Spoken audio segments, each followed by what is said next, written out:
Hi traders, welcome to another episode. इस video में हम आपको क्लियर चार्ट एनालिसिस की अच्छी जानकारी प्राप्त करने के लिए मल्टीपल टाइम फ्रेम के साथ कंबाइन करने की बेस्ट टेक्निक बताएंगे। प्राइस एक्शन और डिमांड सप्लाई जोन के कॉम्बिनेशन से हम प्रदर्शित करेंगे टॉप डाउन एनालिसिस कैसे परफेक्टली किया जाए। हायर टाइम फ्रेम से लोअर डिटेल्स तक मार्केट की डायरेक्शन, सप्लाई डिमांड के लेवल्स और ट्रेडिंग अपॉर्चुनिटीज़ की पहचान करने के लिए।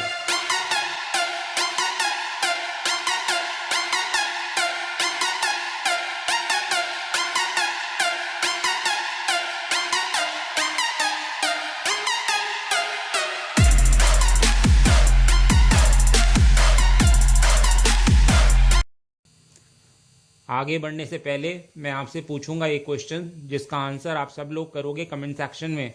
क्वेश्चन ये है, राइजिंग और फॉलिंग वेज पैटर्न में एंट्री कब लेनी चाहिए? तो ये हैं आपके ऑप्शंस। ए, ट्रेंड लाइन ब्रेक होने के तुरंत बाद। बी, बिना प्रीवियस स्ट्रक्चर ब्रेक हुए ट्रेंड लाइन के रीटेस्ट पर। या फिर सी, प्रीवियस स्ट्रक्चर ब्रेक होने के बाद ट्रेंड लाइन के रीटेस्ट पर। कमेंट सेक्शन में करिए उत्तर। जो लोग सही आंसर करेंगे कोशिश करूंगा कि उनके कमेंट को हार्ट दे दूं ताकि बाकी लोग समझ पाएं कि सही उत्तर क्या है। तो ट्रेडर्स, यदि आपकी रुचि इन चीज़ में है तो कृपया अपना समर्थन दिखाने के लिए लाइक बटन को हिट करिए और आप यदि नए हैं तो चैनल को सब्सक्राइब करें। तो टॉप डाउन एनालिसिस क्या है?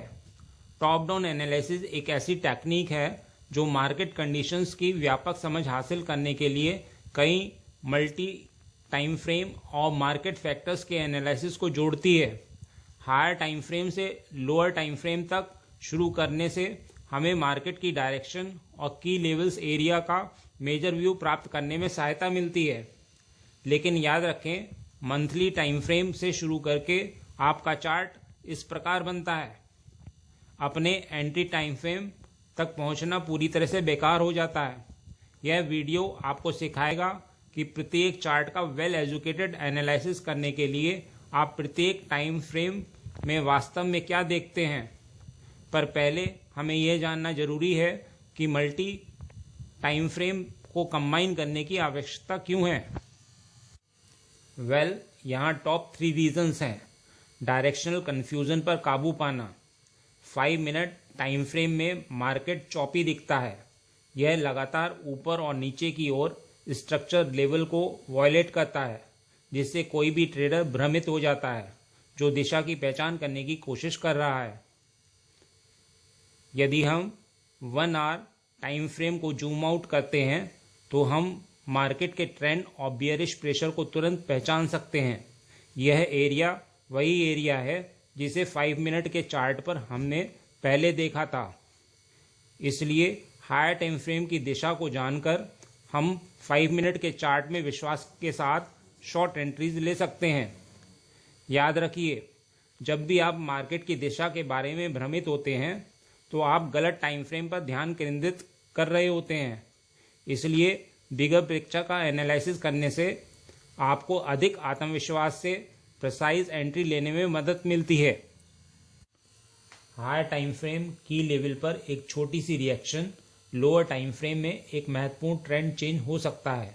इसलिए कोई भी ट्रेड लेने से पहले हमें यह जांचना चाहिए कि हायर टाइम फ्रेम के सप्लाई या डिमांड एरिया में जाने से पहले हमारे पास कितनी स्पेस है। इससे हमें अपना टारगेट, स्टॉप लॉस और लूजिंग ट्रेड में मदद मिलती है। यहाँ 15 मिनट टाइम फ्रेम चार्ट है। हमारे पास स्ट्रॉन्ग बुलिश ट्रेंड है। हाई पॉइंट और सप्लाई जोन के बीच स्पष्ट उचित स्पेस है।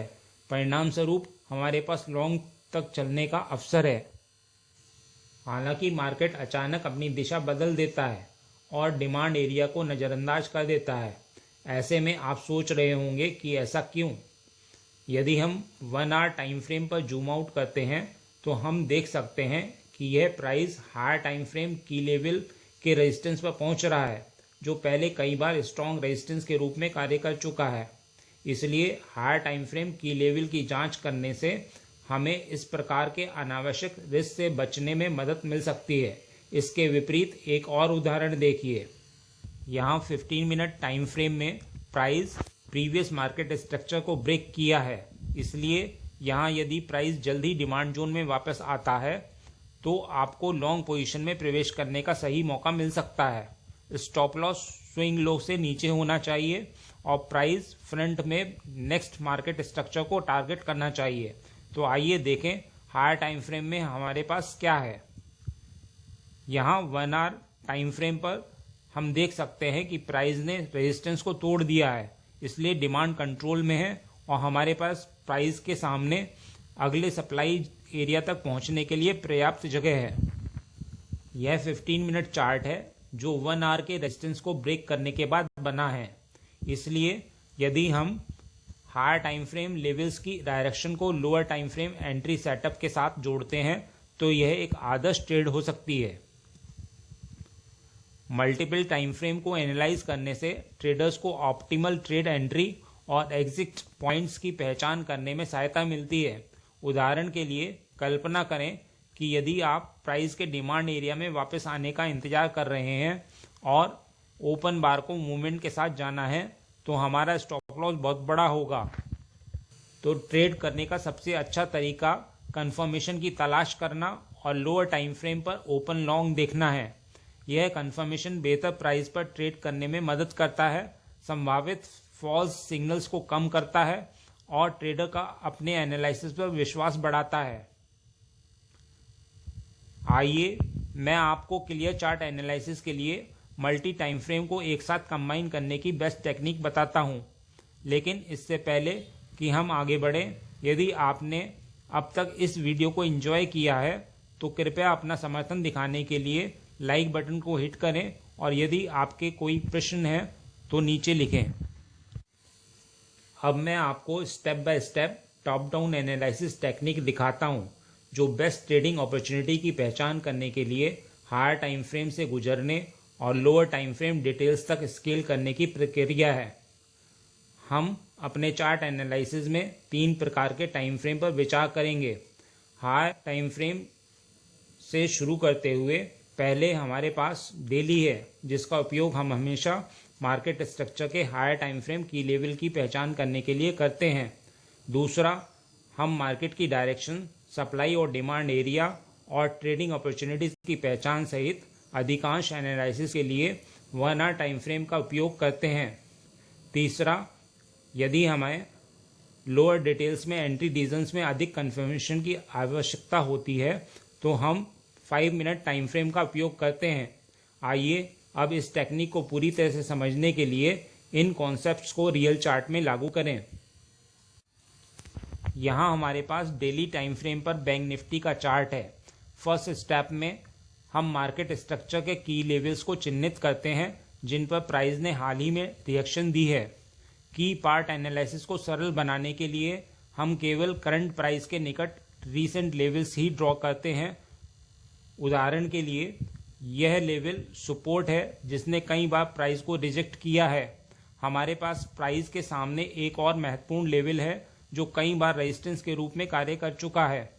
अब डेली टाइम फ्रेम से हमें केवल यही चाहिए जो मार्केट स्ट्रक्चर के प्रमुख लेवल हैं जिनके पास प्राइस के रिएक्ट करने की उच्च संभावना है जब यह इनमें से गुजरेगा। लेकिन याद रखें, मार्केट स्ट्रक्चर का लेवल बनाते समय आपको 3 बातों पर ध्यान रखना होगा। सबसे पहले वे लेवल बनाइए जहां आप सबसे अधिक संख्या में टचेस प्राप्त करते हैं। दूसरा, कैंडल बॉडी से ड्रॉ करना उच्च प्राथमिकता है। तीसरा, लेवल्स को एरिया के रूप में माने, सॉलिड लाइंस के रूप में नहीं। इसके अलावा मार्केट स्ट्रक्चर के स्ट्रॉन्ग की लेवल्स की पहचान करने के लिए हम 5 क्राइटेरिया और तलाशते हैं जो इन लेवल को और अधिक स्ट्रॉन्ग बनाता है।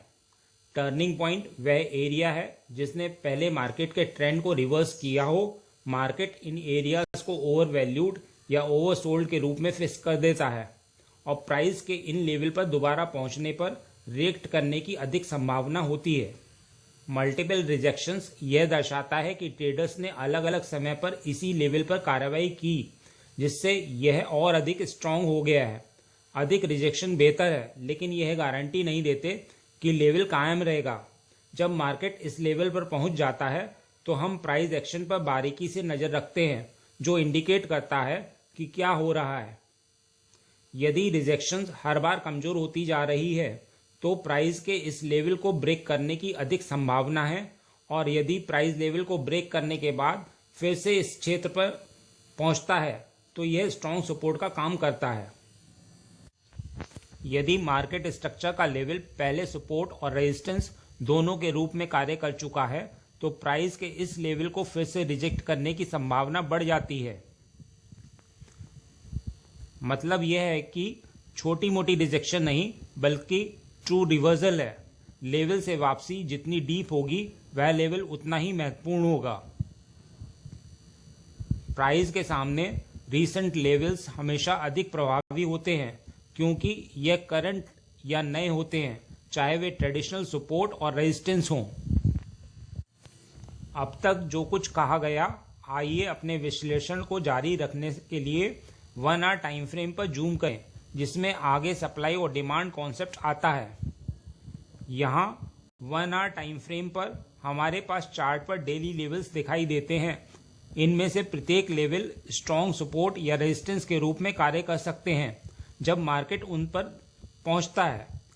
इसलिए हम इन लेवल का उपयोग दो प्रमुख तरीकों से करते हैं। सबसे पहले, प्रत्येक को ऊपर और नीचे की ओर ब्रेक करने पर यह संकेत मिलता है कि सप्लाई या डिमांड कंट्रोल में है और प्राइस नेक्स्ट लेवल पर बढ़ते रहने की संभावना है। दूसरा, हम इन्हें अपने ट्रेड के लिए हायर टाइम फ्रेम टारगेट के रूप में उपयोग करते हैं। तो 1 आवर वह जगह है जहां हम सप्लाई डिमांड कॉन्सेप्ट को अप्लाई करते हैं, जिनमें निम्न पहचान करना शामिल है: market direction, supply and demand areas, possible trade opportunities.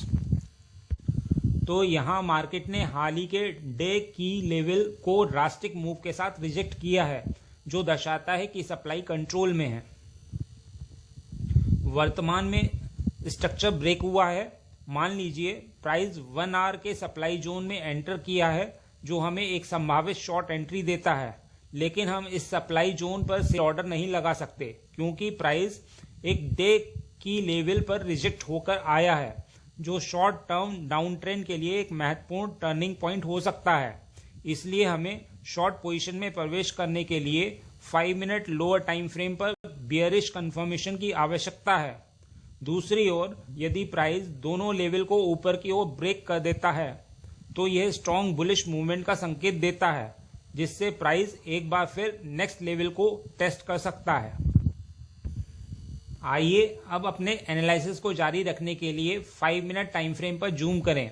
हम जानते हैं कि हायर टाइम फ्रेम की दिशा बियरिश है और हम उम्मीद करते हैं कि प्राइस 1 आवर टाइम फ्रेम के सप्लाई जोन से रिजेक्ट हो जाएगा। इस डेली एरिया को कमजोर करने के बाद मार्केट 1 आवर के सप्लाई जोन तक पहुंचने से पहले एक डीप रिट्रेसमेंट बना रहा है। फिलहाल प्राइस शॉर्ट टर्म में अप ट्रेंड के दौर में है और प्राइस के दिशा बदलने की एक आइडियल सिचुएशन है। हमारे पास 1 आवर का सप्लाई जोन है जो ट्रेडिंग के लिए इंटरेस्ट एरिया है। तो यहाँ 5 मिनट का चार्ट आखिरी टाइम फ्रेम है जिसे हम प्रोसेस को एनालाइज करने के लिए देखते हैं। इस टाइम फ्रेम में हम केवल कंफर्मेशन और एंट्री पोजीशंस की तलाश करते हैं। इसलिए सबसे पहले हमें 1 आवर के सप्लाई जोन में प्राइस के प्रवेश करने का इंतजार है और चेंज ऑफ कैरेक्टर बनने का इंतजार है, जो ये पुष्टि करेगा कि शॉर्ट अप ट्रेंड खत्म हो गया है और मार्केट नीचे की ओर बढ़ना जारी रख सकता है। यदि हमें चेंज ऑफ कैरेक्टर नहीं मिलता है तो हमारा कोई ट्रेड लेने का मतलब नहीं बनता है। हमारा पहला टारगेट प्राइस के सामने यह डेली लेवल होगा और यदि मार्केट इस एरिया को तोड़ने में सफल हो जाता है तो यह प्राइस को नेक्स्ट फ्रंट लेवल तक पहुंचने के लिए नीचे की ओर पुश जारी रख सकता है। यह सेटअप सिर्फ एक उदाहरण है कि कैसे किसी ट्रेड में एंटर करें और आप मार्केट में एंटर करने के लिए मल्टीपल प्राइस एक्शन और सप्लाई डिमांड एनालिसिस का कैसे उपयोग कर सकते हैं। तो ट्रेडर्स, मुझे आशा है कि इस वीडियो ने आपके लिए कुछ वैल्यू प्रदान की होगी। यदि ऐसा है तो कृपया अपना समर्थन दिखाने के लिए लाइक बटन को हिट करें और यदि आप नए हैं तो हमारे चैनल को सब्सक्राइब करें। साथ ही अपने विचार और प्रश्न नीचे कमेंट करना ना भूलें, क्योंकि हम उन सभी का उत्तर देने की पूरी कोशिश करते हैं। मिलते हैं अगले एपिसोड में।